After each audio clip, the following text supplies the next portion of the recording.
You ask Tiger to solve.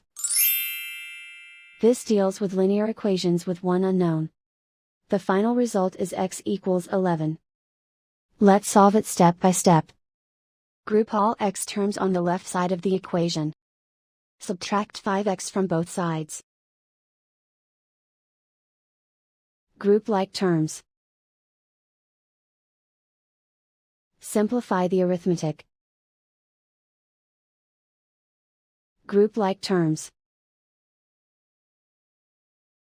Simplify the arithmetic. Group all constants on the right side of the equation. Subtract 9 from both sides. Simplify the arithmetic.